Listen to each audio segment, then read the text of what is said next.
Well, good morning to those who have joined us. By our watches, I think we've got about a minute before we're scheduled to start. So we'll give it another minute yet, and then we'll start the webinar with an introduction and go from there.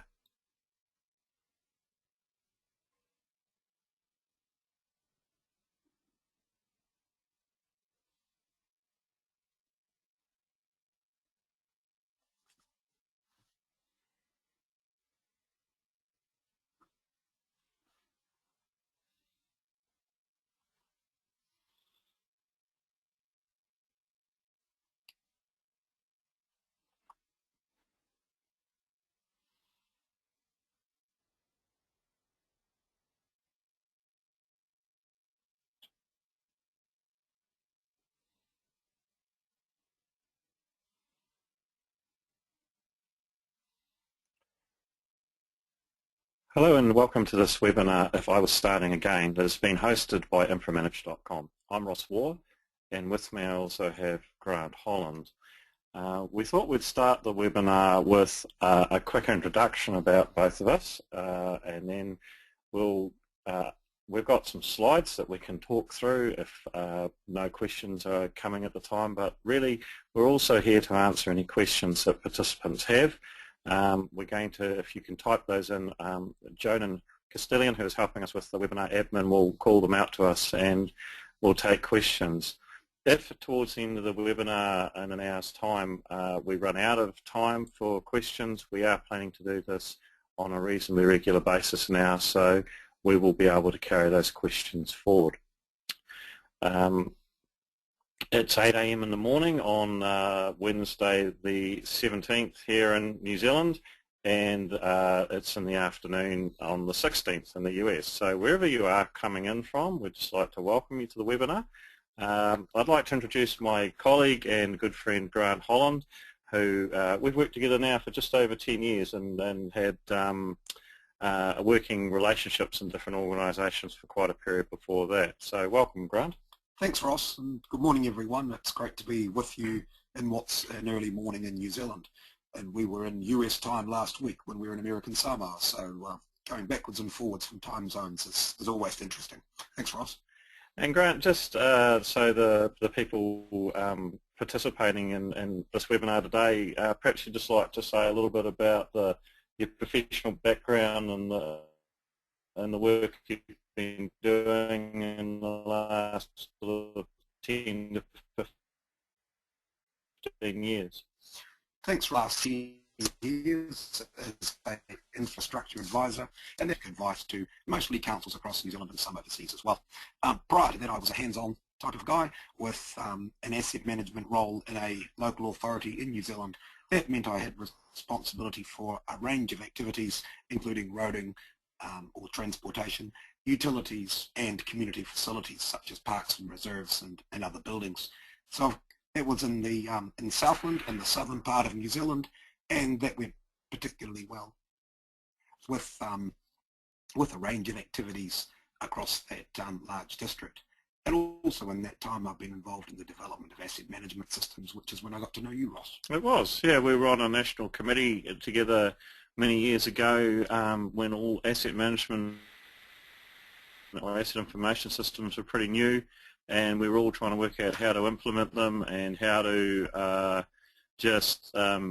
codes and how to collect data and all those sorts of things. So New Zealand's a small country and people all know each other, so we got a committee together and had annual meetings, and that's still going on for that particular piece of software. So I'm Ross Waugh, and I am the Director of War Infrastructure Management, also the Principal Author of the inframanage.com site, and I have 16 years consulting experience in assisting authorities and municipalities and utilities with infrastructure asset management, and prior to that many years working operationally and management in local authorities here in New Zealand, which covered, very like Grant, transportation and roading assets, water and wastewater assets, and since consulting I've also done work in building parks and building and community assets as well. So we're very fortunate in that we get to cover quite a wide range of infrastructure and infrastructure problems in the work that we do. So we chose this topic, if I was starting again, because we're aware that many people are actually only just starting out on their infrastructure asset management journey. And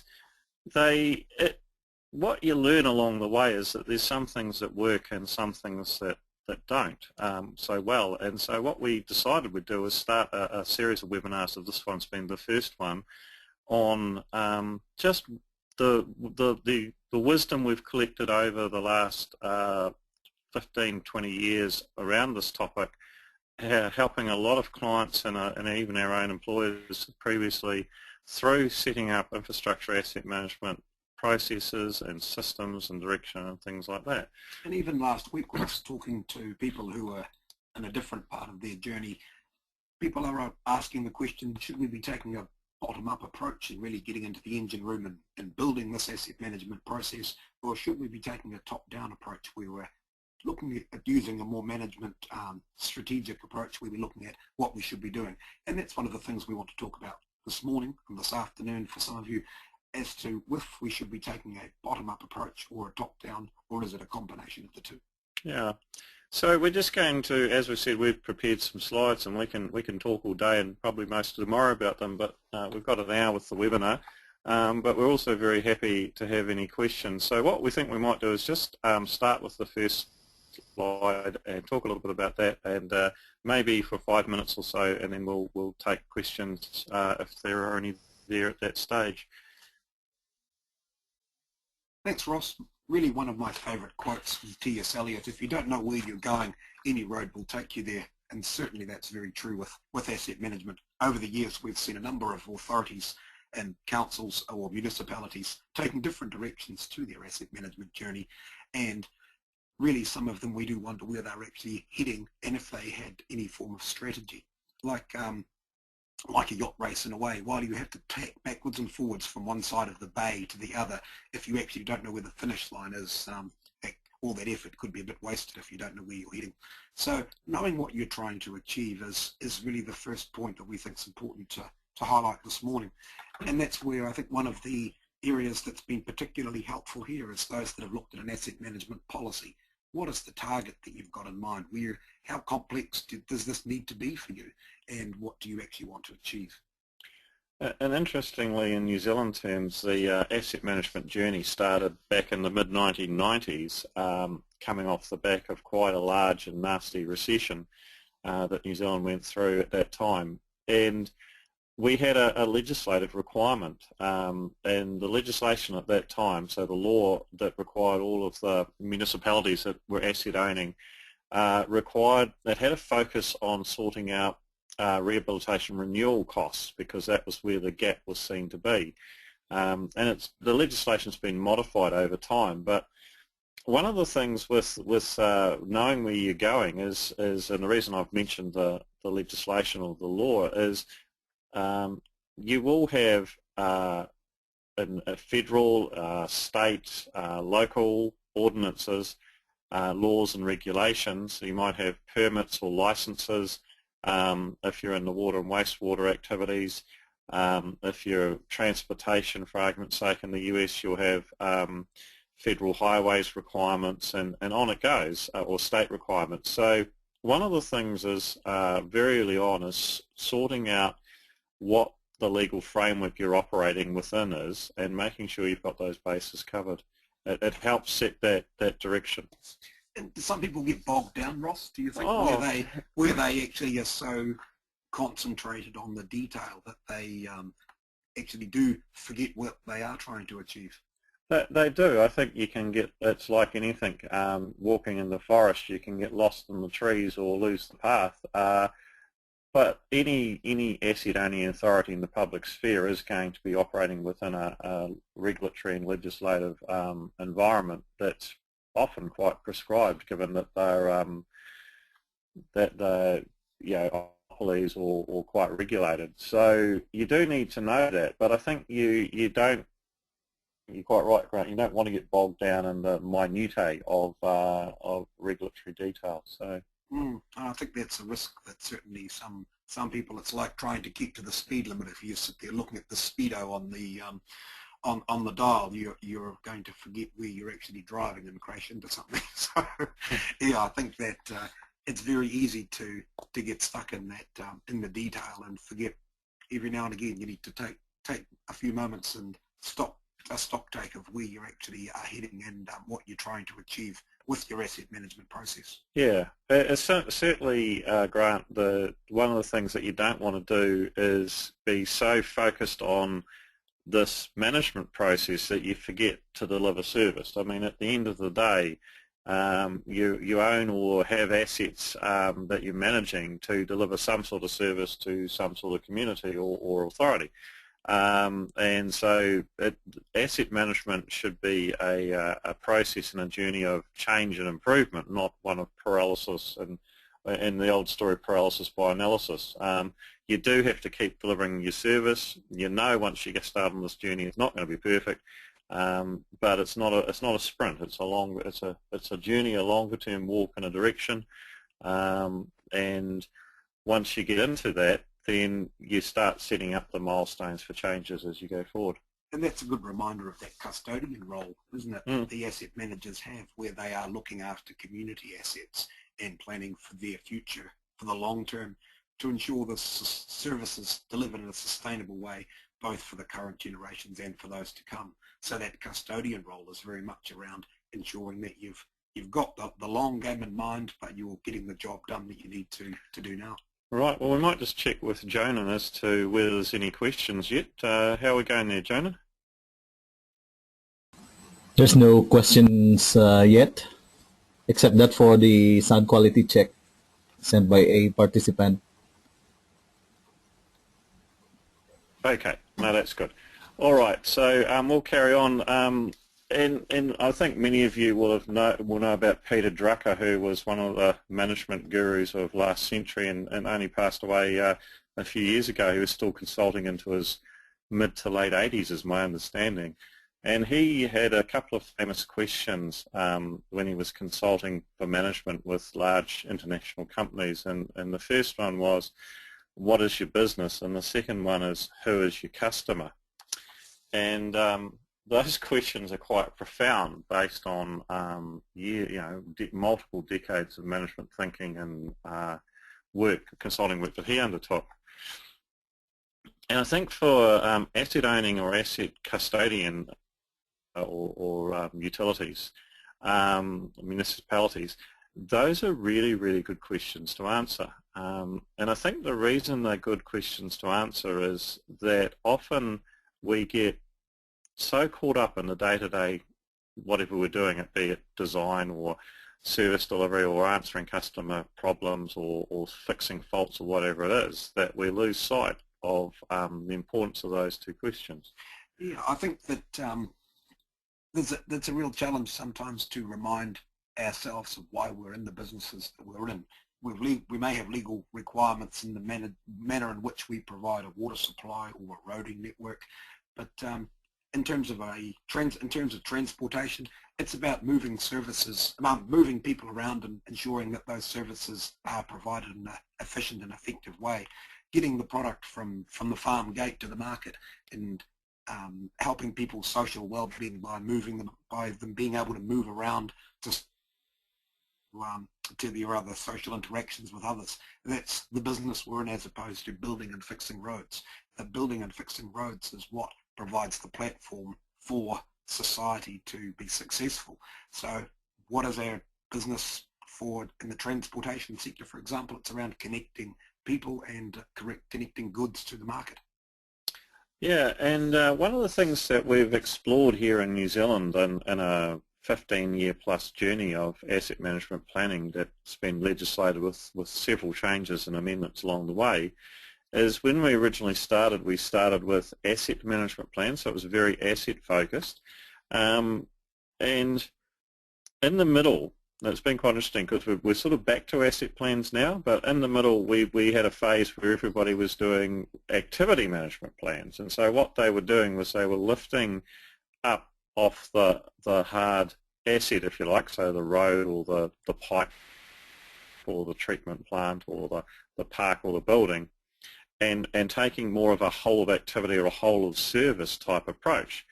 I think what's happened now is we're calling them asset plans again, but that activity thinking is quite embedded into our planning processes here in New Zealand, so the name's become a bit moot. So with the discussion on asset management plans and activity management plans, Ross, that really creates an opportunity to look at the non-asset solutions, for example, where you can look at providing the service through a different medium than hard assets, and they're certainly a lot cheaper often to provide. Yeah, and again, like in my case, trained as an engineer, your training is to build stuff. There's a problem, build something, and that's acquiring assets with capital. What as you start walking along this asset management journey, if you didn't already know, is that assets are expensive to build, they're expensive to maintain, they're expensive to operate, and they're expensive, or even more expensive, to replace. And so what, as Grant says, what you start doing is you start saying, hey, are there other ways of delivering the service that don't require me to build new or better or other assets? Now, often there are. There's no alternative to building assets, and that's fine. But often, if it's a congestion or a peak demand type issue, there may be other solutions that might involve smaller assets or a different set of assets, but may not involve building another freeway or a major trunk water main, all that sort of thing. That's a really good point in terms of the demand management component of asset management. Are the ways you can actually manage that demand so that you're not having to build infrastructure to deal with the peak all the time.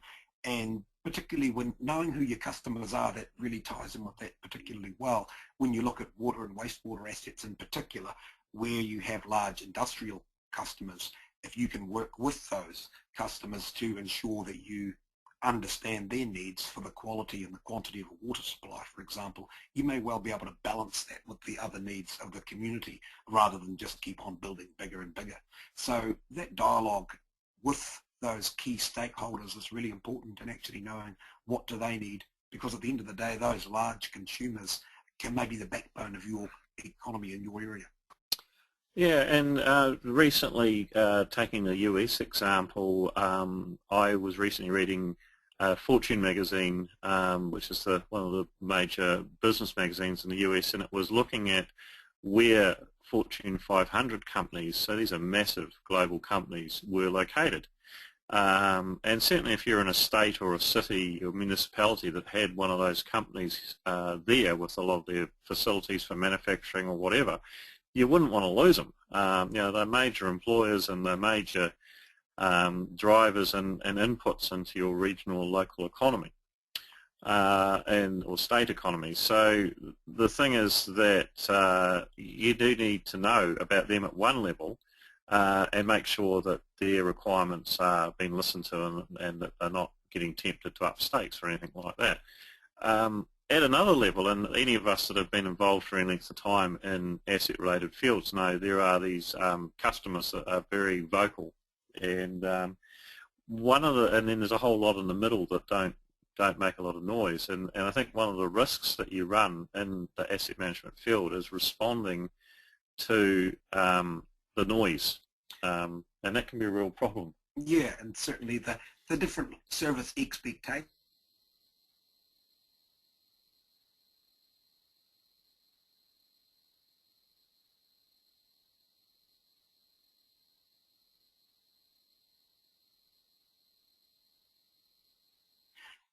as Ross Spectrum, as well as the others, and in New Zealand that's possibly not to get into that. The issue that we need to think about is it's the service that we are providing to the community rather than it's the issue is the service that we're providing to that community and to those stakeholders.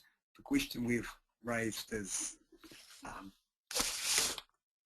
the question that we've raised here, is it about service or is it about assets? And particularly Canada Infrastructure's done some excellent work in that area, and there's some really interesting papers around measuring performance of service and measuring performance of assets. We talk a lot about condition of assets, but when it comes to service, it really is that performance that's particularly important.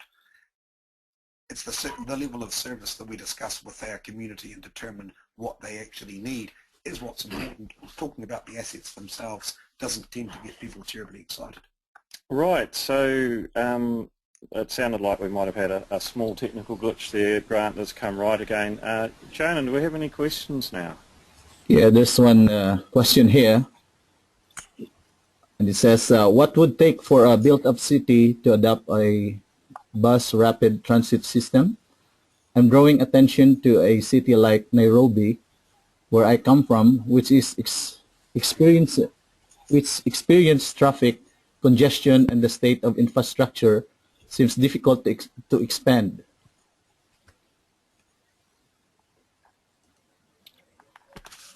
Okay, well, I know a little bit about Nairobi because my daughter was over there just a couple of months ago, so we were taking a bit of interest in it.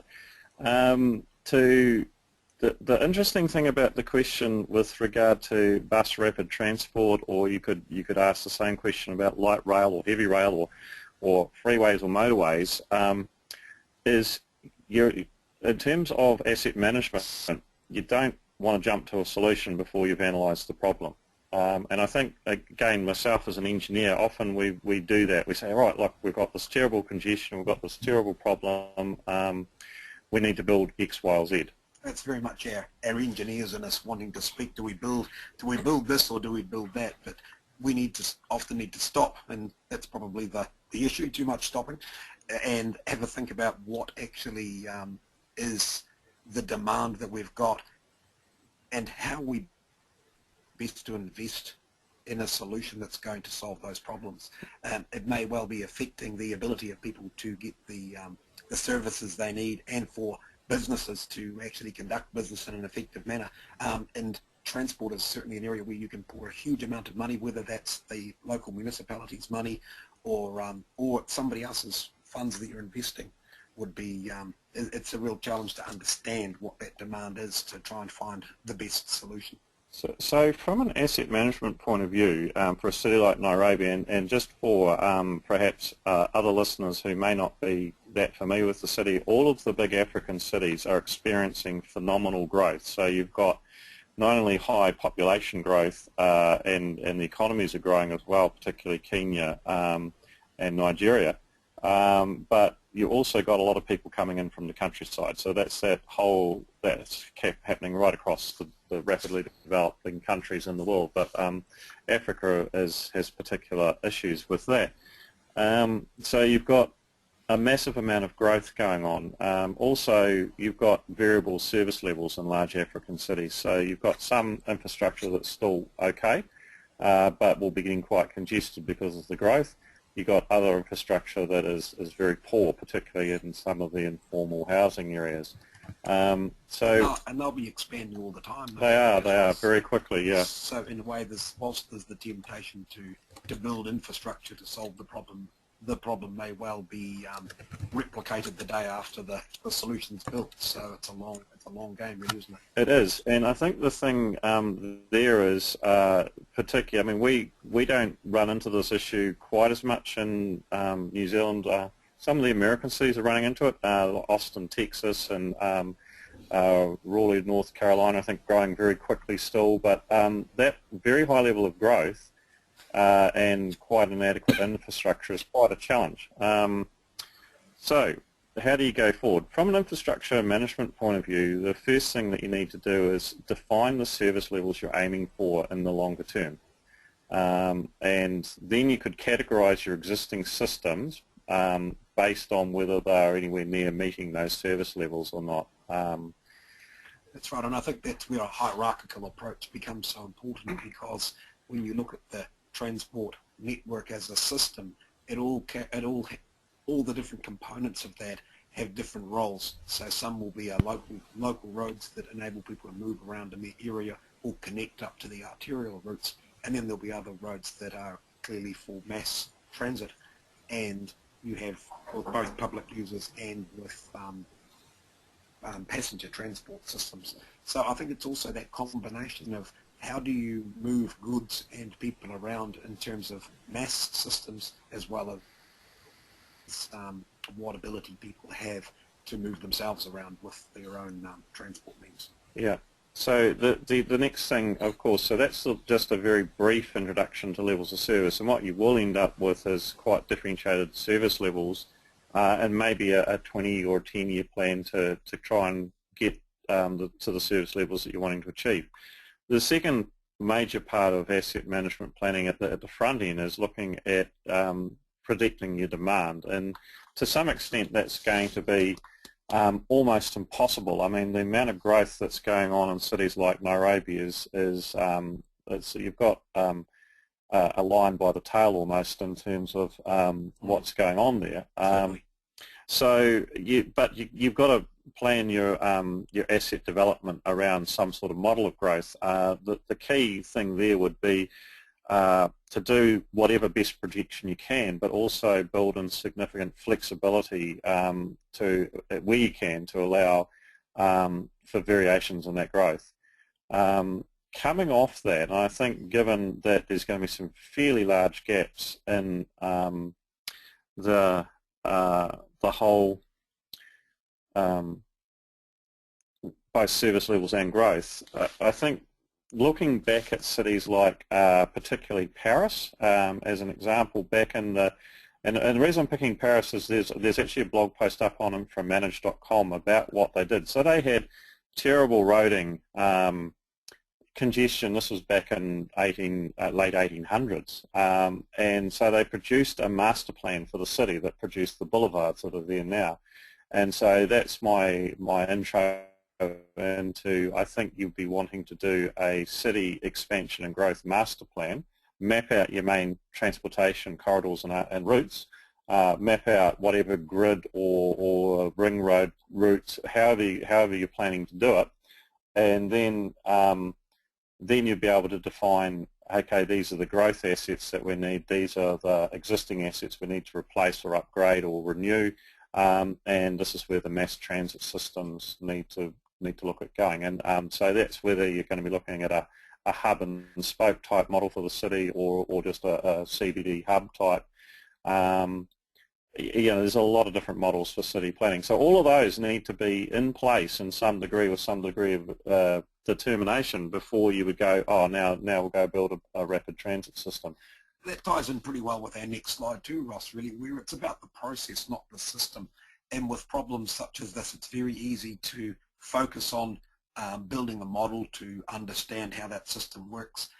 And while that's important, the crucial thing is to understand what the role of a model or a system has in your decision-making process. There are tools to actually help you understand, and having a process to walk you through to gain greater understanding is really the key to that. So while you may have a good picture of what that, as you build up your picture of what that traffic demand looks like and where your key hubs and destinations are, you then need to build a process around over a 10-year program perhaps. Wow. How would we resolve those issues? I think could be even longer than that. One of the things that you learn with asset management planning, Grant, as you well know, is that you need to look out a fair way. The thing with a city such as Nairobi and an economy such as Kenya's is it's a very dynamic and growing and powerful economy, both in African terms, and I think ultimately over the next 30 to 40 to 50 years in world terms, it will become a world-class city. Just because of the dynamics that are going on there. So from that point of view, it's a matter of taking a strategic planning view, maybe the 30 to 50 year view of what everybody thinks it's going to look like, and then breaking it down and working it out from there. A lot of work in that, but a lot of gains can be made as well. And that's a real reminder, I think, that asset management isn't just an extension of engineering. It's very much a multifaceted profession where we need to be working in with the land use planners, with financial people, and with the decision makers, whether they be politicians or executives within our organisations, so that we're working together to understand what we'll achieve in the long term and how we can best support the visitors to our to our areas and the residents in our areas as they go about their daily lives. Yeah. Okay, Jonan, is there any follow-up from that question? So far, there's none. And that question came from Danson Mina, the question a while ago. Right, okay. So I think that's, I mean, it's interesting just stepping out of the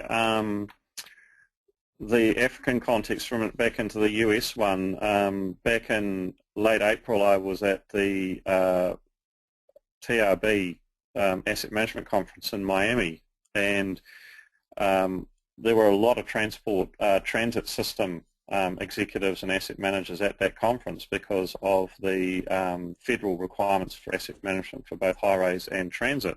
So I had a number of conversations with transit operators who are trying to maintain existing systems, and it's fair to say, you know, this is light and heavy rail as well as busways as well as other, you know, transit systems, and there's a real challenge. The US has a real challenge. There's something like about 2,500 transit authorities, and a lot of the assets were built some time ago, you know, maybe 40, 50, 60 years ago, and they're really coming up for major maintenance or replacement. And it's how to do that when you're operating a system without degrading your service is some real challenges in there for transit operators, because as anybody that's used mass transit systems knows, they don't really stop. And often they don't have alternatives in terms of they don't have duplicated capacity for major lines. So, and I think talking about Auckland as New Zealand's largest city, it's there at the moment where there's quite a significant investment being put into the expressway and motorway network to actually build up some redundancy or some resilience in that system. Certainly there's been a few times when I've been in Auckland and there's an accident or a hold-up on one part of the network, and the whole network at that stage comes to a grinding halt because there's no redundancy in the system. And that's a real challenge when you have a system that has no capacity to operate beyond its usual means. And while that might be a problem on a day-to-day basis where you have some congestion, all it takes is for one thing to go a little bit wrong and the whole system fails. And that takes us nicely into, I guess, the core of infrastructure asset management. This coming back to if I was starting again, and this is life cycle asset management. So once you've dealt with know what service levels you're aiming for and where the gaps are there and what your demand's doing and what your solutions might be there, be they non-asset solutions, or you might need to build new assets or alternative assets, so less expressways, more rapid transit in this example we're talking about, or different sources or treatment processes in water and wastewater. So once you've done that thinking, the two other major components before you get into looking at the financials are examining risk across the network, and we'll just sidestep that at the moment. That might be for another day. But life cycle asset management, and so generally you start with acquiring or building new assets as examining your requirements there. Then you look at operating those assets and maintaining them and getting the efficiencies where you can there, and just having another look at what you're doing there, particularly optimizing or examining your preventative maintenance programs if So in a way you might have two processes running at the same time there, Ross, where you've really got your existing assets that you're maintaining throughout their life cycle, whatever point of that life cycle that may be, and then if you've got demand issues at the same time, you're looking at what new assets you need and trying to integrate that with the life cycle of the existing one. So you may have some assets that are actually, if we talk about water for a moment, that are getting towards the end of their life, but if you've got a capacity issue, then ideally you would be wanting to upgrade at a time where you're getting the most value out of your expenditure. Yes, and that's sort of after you've got past operating and maintaining it, so you're into that renewal phase, and often renewal, you go back a few years when we first started this process, we would typically renew like with like, I think, would be the default. You know, if it was a water main and you had a 6-inch pipe, you'd put a 6-inch pipe back again. Pretty frustrating if you do that and you haven't got a good at the same time. So you could replace the 6-inch for the 150mm pipe with the same thing, expecting that will be fine. But if you've got a new industry being built that's got a large water demand, you could have had an opportunity there for a small increase in cost, and a larger pipe may actually help the economy of your area by upgrading that pipe at the same time. Yeah, and so that whole question of asset replacement is an interesting one. There's a lot of work in that area when you're starting again with your asset planning. As I said earlier, that's where we started in New Zealand, because that was the concern of the government, that we had a whole lot of, as a result of a big recession, we had a whole lot of deferred renewals, that were assets that were basically wearing out, and a lot of costs coming out that nobody knew about that were going to impact on funders. That will be quite a familiar scenario for a lot of people. What you do find once you start getting into looking at renewal plans or decline, if that's the case, and you do need to understand your risks well, and you do need to understand whether you need more or less capacity when you're renewing. So I think that requires quite a bit of communication across the organisation you work with, really, doesn't it? So that you know where different parts of your organisation, whether it be a water authority or a transportation authority or a local authority that encompasses a range of activities, you've really got to get people talking to each other and be on the same track, don't you? You do, and I think that's, again, looking back at the journey we went on and what we do differently now, when this asset management came in the mid-1990s in New Zealand, it was seen very much as an engineering profession. In fact, some people's job titles really just changed overnight, but their job didn't change a great deal, did it? Yeah. And so the thing is that, and like most organisations, municipalities or water utilities or roading authorities, you have silos. You have the engineers doing their stuff in one silo, and the accountants or the economists or the legal people doing their stuff in their silos. And if I was to provide one piece of advice out of our 15 or 20 years experience, it's you're going to need to communicate way more and way better than you do when you're pre-asset management. And I think that's both across the organisation as well as up and down. And the role of the governance role, where you've got decision makers, the councillors or elected representatives of some sort, they need to understand and be communicated with, so that there's a level of understanding between the managers and those decision makers, and that people are actually on the same path. So I think that's a real challenge in the leading change area, so that the role of the asset manager, who's actually sitting in the middle of all of that, they have a broad understanding of the intentions and what's important for those different parts of the authority.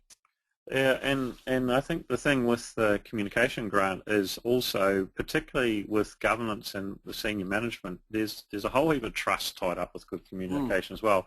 They need professional advice that you're providing. They don't really, they shouldn't be getting surprises, because that destroys trust. No politicians like surprises, no. No, and but it's just about clear, consistent, continuous communication, because everybody will be on the same journey. And so when we're communicating with these people, are we telling them one story, or is there perhaps more than one direction that we need to be looking at? Yeah, I think sometimes that's that interface of communication. Ultimately, you will end up providing a range of scenarios for forward, and your decision makers, your governance, are going to make their set of decisions around whether the community desire for that particular thing, and a whole heap of other, however they make their decisions. So perhaps that's where this top-down and bottom-up approach come together, where you've got the intentions of those in leadership positions, elected representatives. They may be wanting to achieve one thing, whereas the engineering folk are looking at the assets that are actually in the ground or providing the transportation links and looking at what's needed for those. So those things need to come together at some point, and people have a real conversation about it. Yeah. Okay, we should check with Jonan. Are there any more questions there? So far, there's none as of the moment. Okay, thank you. The thing that, coming back to the subject of communication, I think the thing with the political decision makers, and I've had conversations with colleagues in the US and Australia and Africa, and one of the comments that I got a few years ago from somebody was, look, they showed me their asset plan that they'd been doing, and I looked through what they'd put out there, and as far as I could work it out, they'd padded it up by about 30%. And so I said to them, these are all technical people, I said, look, I've read this, and I don't, and I read it on the plane going to, it was in the US, a US example. It seems to me that you've got a lot of extra dollars in there that I can't see where they're coming from and why they're there. And they said to me, oh, look, our governance is really, really weak, and they can't even make a profitable decision, and any time we put a budget up, they knock 30% off it. So what we do is we pad our budgets out by 30%, and then they knock that out. And I thought, well, therein lies, and that's a survival mechanism for a governance issue. That's an interesting, I suppose you could say it's a negotiation approach, really, isn't it? More like negotiating your pay or your wages. You go in high and hope you'll get what you want. But I'm not sure if that does a lot for that trust relationship between the advisors, as technical people that we are, and the decision makers. It doesn't, and the issue, of course, is that the people, even though the board in this case was the governance arrangements created a weak governance structure. It was one of those types of ones in the US, but they were in a position where they were having to guess. Every time a budget went up, they'd try and, they would know that it had been padded, so they were guessing. So they would have to guess whether it was 20% or 50% too much in there, and that's not really what you're wanting decision makers to have to do. One of the lessons we've learned is to be as honest as possible about this stuff, and it takes time, because often there's a lot of distrust between management and governance or whatever, and you'll be maybe in that sort of situation, you'll be thinking, nah, look, these guys are mad. And with that communication, Ross, I think ensuring that people know what you don't know, because you won't always know all the answers, and we've got a scenario ahead of you that's quite difficult to ascertain and really nail down what does the future look like. When you then take that and apply it to your asset management decision making, then you actually need to communicate to people quite clearly, well, this is what we expect, and we've based it around this set of assumptions. And really, with any forecasting or projection type work, and certainly with asset management, the outcome of this typically is a plan and some budgets to achieve that, and we need to understand and communicate on what basis we've actually done that projection work. Yeah, and that's a journey we're still on in New Zealand. We've just recently had a change in our legislation that we now have to produce 30-year infrastructure strategies. 30 years? 30 years, yep. One of the things that you'll find is you start, well, I remember when I started my engineering career, we had annual budgets, and the money magically disappeared at the end of the year, so you had to spend it all the year that you were you got it in, and then it went to 3-year, and then with the asset management process it went out to 10 years, and now we have this requirement in law to produce 30-year projections. Now that's a long way out, 30 years. I was talking to a local authority yesterday, to their elected representatives, and certainly the issue that came up with that, and it was a transportation network that we were talking about. There's a whole lot of issues of when their roads were constructed, and in the 1 year or the 10-year window, they're not too worried, but within that 10 to 30-year bracket, they've got a huge proportion of their network actually will be wearing out, and so that was quite an eye-opener for them yesterday to talk about that and say, well, it's not the next 10 years that we're worrying about too much, but we need to really get our asset management practice in line so that we can understand what that year 20 to year 30 looks like, because we can't go out there and increase the charges and the rates to the residents by the amount that this could require unless we've got a really good understanding. Yeah, so we'll just check in, Joan, and again, any questions yet? None so far, Ross. Okay.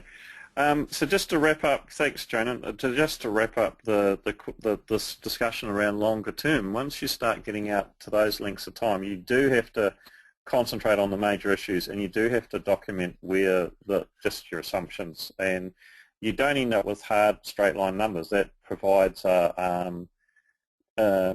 really doesn't provide a good indication of the reality. So you're sort of looking at an envelope of probable scenarios based on the information that you have. I think that's one of the things with this infrastructure strategy requirement in New Zealand, Ross, is one of the things that's required in that is to identify the major decisions that will need to be made in that 30-year window, and I think that's really good.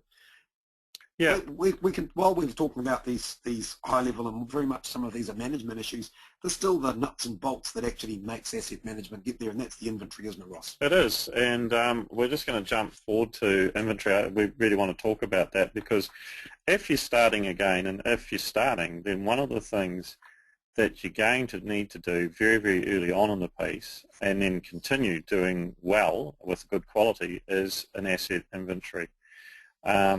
And we've had the full plethora of experience on inventory across New Zealand. We've had municipalities and authorities that have done really well with it, and we've had others that have really just made a complete mess of it. I think some people have really got bogged down in this area in New Zealand, and we've just in circles where have been perhaps lost in the forest, as you said earlier, Ross. Yeah. And I think that comment that we made about fast delivery, sometimes it's just actually getting the bones of it down and understanding what you've got and then progressively improving. I think that we've spent a lot of time in New Zealand, and whilst some activity areas have got some excellent information, that's taken 20 years to get to that, and perhaps they could have made a bit faster progress had they been a bit more focused earlier on. Well, I think also the real risk of any technical professional, be they an engineer or an accountant or an economist, is that you're dealing with very discrete calculations and very discrete pieces of information that you have confidence are correct. So you don't go and design a highway bridge. Hopefully you don't go and design a highway bridge on the back of an envelope. You know, you have a fair bit of maths.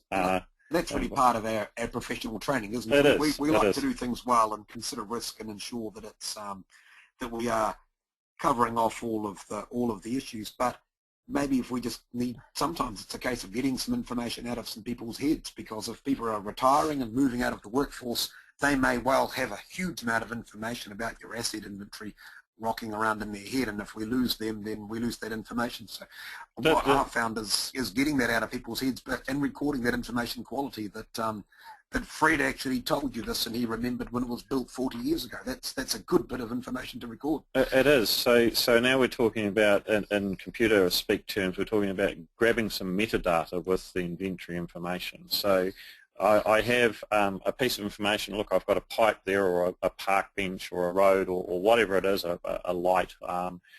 Now, how do I know I got that? And so I might know that because I've gone out and done a very detailed survey with a GPS at a millimetre accuracy level. Great stuff. But I also might know that because my supervisor came back with a piece of paper and said, hey, we've got one of those there. And so I need to record the accuracy of the information, how I obtained it, how confident I am about all the parameters that I've collected. Now, two mistakes we made going back into the 1990s and since. One is we tried to collect too much detailed information on individual pieces of kit or roads. And the second thing we did was we tried to collect it in far too much small detail. Too much detail. Now, and the trouble is that you don't get resourced for that, and generally this you either have one big hit at the start where you're outsourcing, or you have a big, but often the resourcing levels for inventory collection and maintenance aren't what they should be. And if you attack it at that level of detail from the word go, which is your professional inclination to do so, you're going to be there for a long time. A long time, yeah. And perhaps those that are funding that work, they might run out of patience.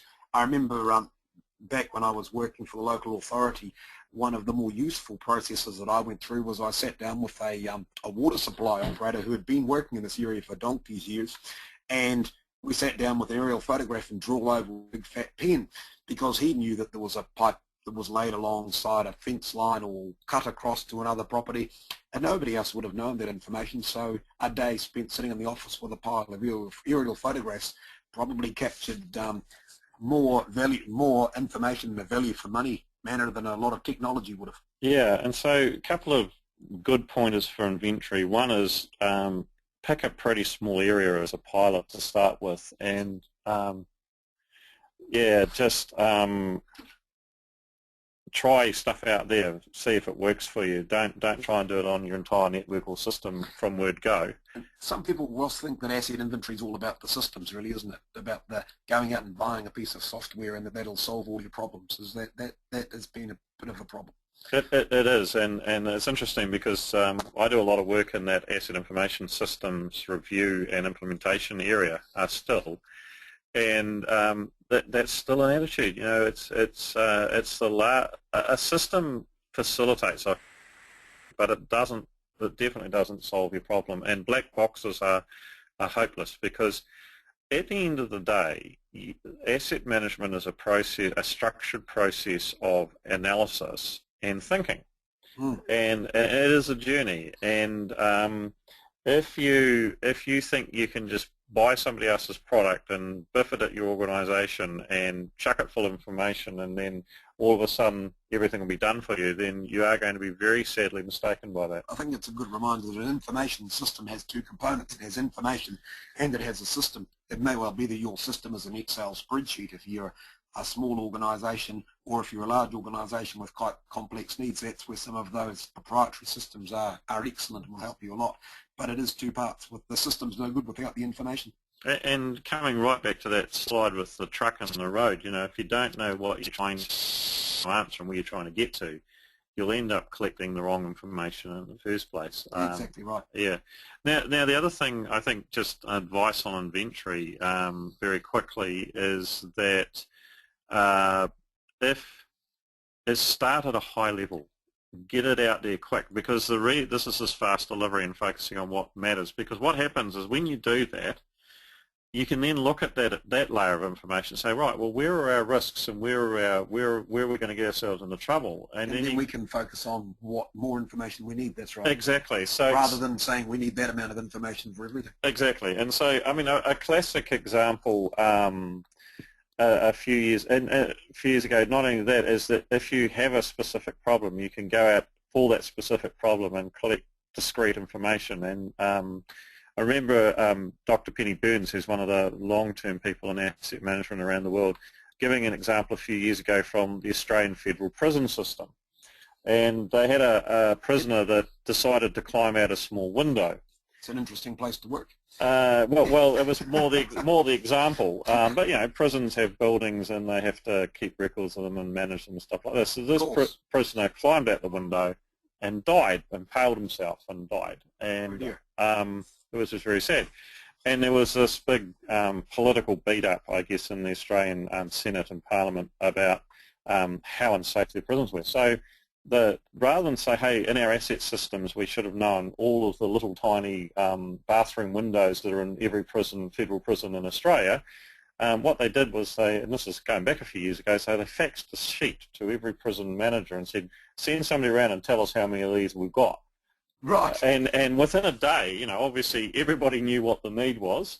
The prison managers sent somebody to scoot around the prison and come back, oh yeah, our prison's got 5 or 7 or 10 of these windows, whatever it was, and they answered the information request within the day, completely up to date to a high level of accuracy. That would seem to time with their business pretty well. I would have assumed the business of a prison was keeping people on the inside.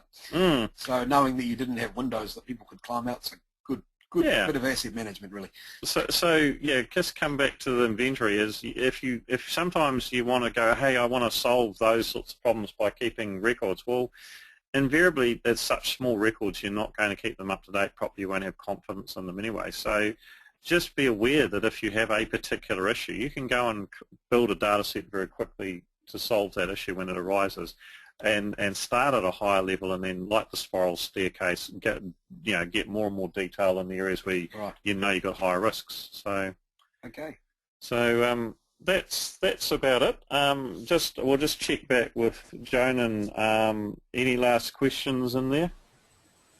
There's none so far, Ross. Yeah. Okay, thank you, Joan. So just to wrap up the discussion, we're now that we've got 5 minutes to our finishing time. We're just providing on this particular slide a contact information. And so for Grant and I, you can contact us via those web addresses if you're wanting to follow up on these discussions at all. Inframanage.com, which is the website that's hosting this webinar, we're putting up blog posts every single day. There's also a teaching series that we're putting up at the moment called Practical Asset Management. And it's in two places, or two levels. One is a 5-minute overview and summary video of a topic around asset management. If you want to get more detail, there's a matching 20 to 30-minute video that requires a subscription to have access to. Just started rolling those out. The first of those is going to be going up this week, and then we'll be hoping to get one a week out on average from now through to mid-December. That sounds good, Ross. Yeah, I've done it. The first one, it was yeah, just interesting, and I'm looking forward to passing that information on. But the idea is that there will be some people that aren't in a position to take up a subscription, so still want to provide some service to them. And if people keep having a look at InfraManage, there's some really interesting stories up there and worldwide trends of what things we've observed in terms of asset management practice and issues that are affecting those decisions we make. Yeah, there are, and it just even, as you well know, Grant, from the conference last week, there were a couple of really very, very interesting issues that were raised that we're hoping to get the conference papers on from various people and put them up there for a bit of commentary. So yeah, certainly working in the international marketplace really challenges the way you think, and some of the issues that the smaller Pacific Islands have really are focused our minds, you could say. They did. And then also warinfrastructure.com is the consulting website, and it's fair to say it's a bit more New Zealand focused in terms of we put up commentary on New Zealand legislation and things like that. There is still a lot of really good information on infrastructure asset management on the blog there, but InfraManage is definitely the one that's internationally focused, and we put up news feeds up there and commentary on stuff as we come across it, and also these teaching series and things like that.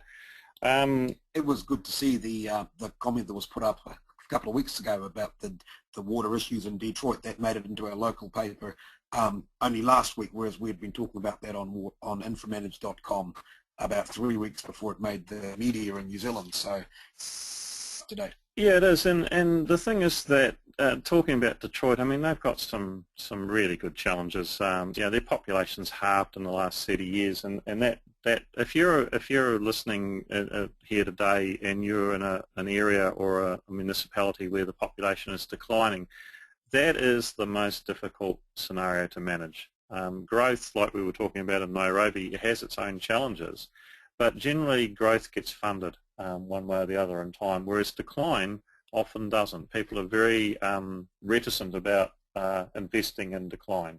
And I think that ties in very well with our first comment this morning about knowing where you're actually heading, because if you have got a declining community or a rapidly increasing population, actually knowing that that's the end game that you're working through, that's your target to address those issues and to make good asset management decisions and provide good advice is really what it's about.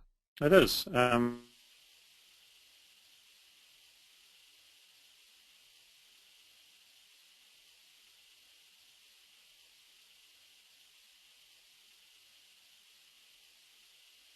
Attending.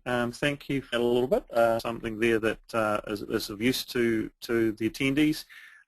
We are planning to do more of these as we go forward. Also take transcripts and produce blog posts off the discussion today over the next month or so. So just keep an eye on inframanage.com and you'll be able to see that as it comes up. But thank you for being here. We've really enjoyed spending an hour with you. Thanks, Ross. And thank you to our attendees as well. We've enjoyed spending an hour with you as well. Best wishes in your infrastructure management.